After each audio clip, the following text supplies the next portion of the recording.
Stanley Kubrick happened to see the very first graph, and he got his assistant to get in touch with me.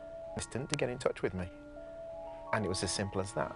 I'd never done any film work before, and it was some kind of inspiration on his part to actually choose me to actually come and work on AI. And when we met, he told me nothing about AI at all.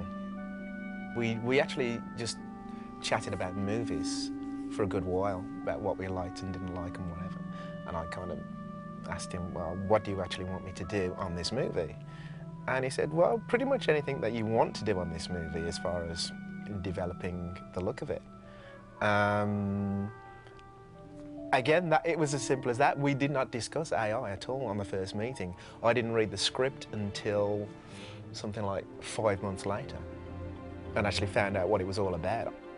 It was a basic overview of what the film was about. I was there as like a conduit, which was just to generate material from that original outline and just present this to Stanley. He would look at it and say yes or no, right direction, wrong direction, and just keep, to be honest, churning this stuff out so that he could begin to visualize what he'd put down on paper.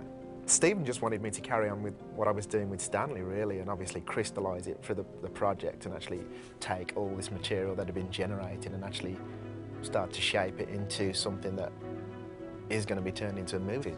And Rick can almost generate from my sketches. It gave him a lot of free rein, and they've improved quite a bit on my initial designs. Early on in the process of developing this movie, Stephen talked to me about this idea that Stanley Kubrick had told him about that related to the movie, actually one part of it, which is the idea of mode jerking. So it's the idea that you go from one mode to another mode to another mode, and that was supposed to be a kind of an entertainment in Rouge City when they got there, which is what this set is here. And I realized that this whole movie is like mode jerking. Once David starts on his journey, it just goes from one incredible place to another to another. And so I think one of the big leaps that it takes is into Rouge City. There's Mildred. I have to show you inside Mildred.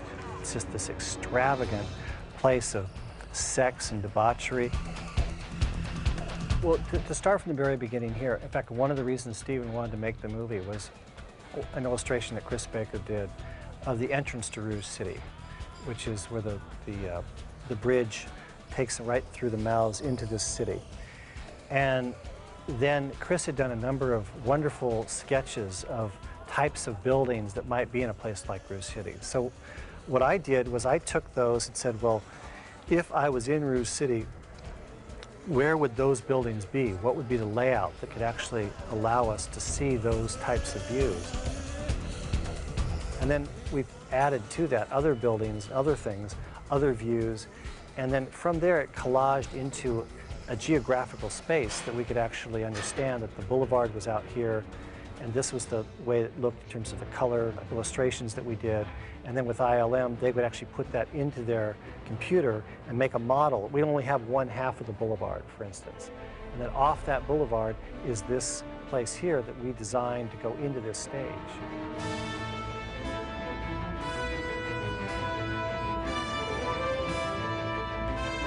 Now we're in the virtual Rouge City set, which is the blue screen set where ILM is going to create the boulevard that will be seen in the movie, which is all these huge architectural shapes that make up the big part of Rouge City.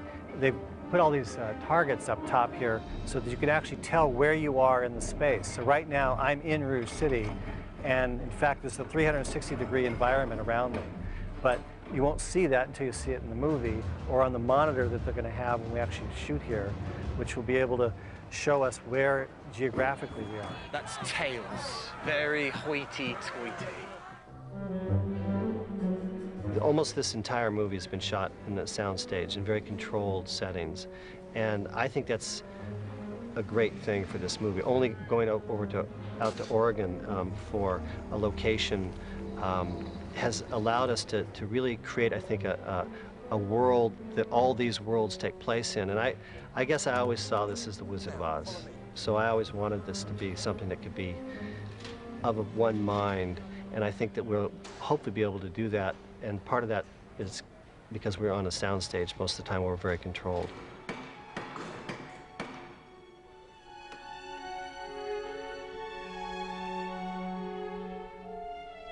After 2,000 years of praying and wishing and hoping to become real, David has been underwater, and the water is frozen and become ice.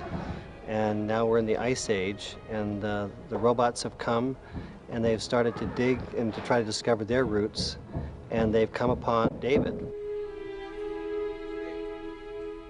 Cut, great.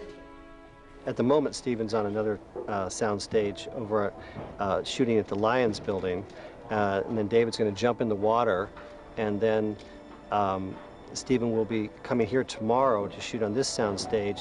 My job is to be always ahead of him, because he doesn't stop, and he usually comes early, ahead of time. So we're expecting him any moment, in fact. So we're trying to work out all the last-minute details, and tomorrow we'll have a big ice machine in here blowing ice all over this. We want to make sure that this is what he had in mind. Since the last time he saw this, this was just a very roughed-out little space, and now it's far more developed. As a set designer or a production designer, everything I get to be involved with is moving from one entire world to another. And it's like each thing in some ways is separate and almost entirely different, even contradictory. But they're all in this one journey that forms the basis of David's experience in this movie. And it's his evolution, but it's our evolution. Because where this movie goes, we're ultimately looking back on all of this. And this was what we went through, and then what David went through in order to get to where he needed to be at the very end of the movie, which is way out there.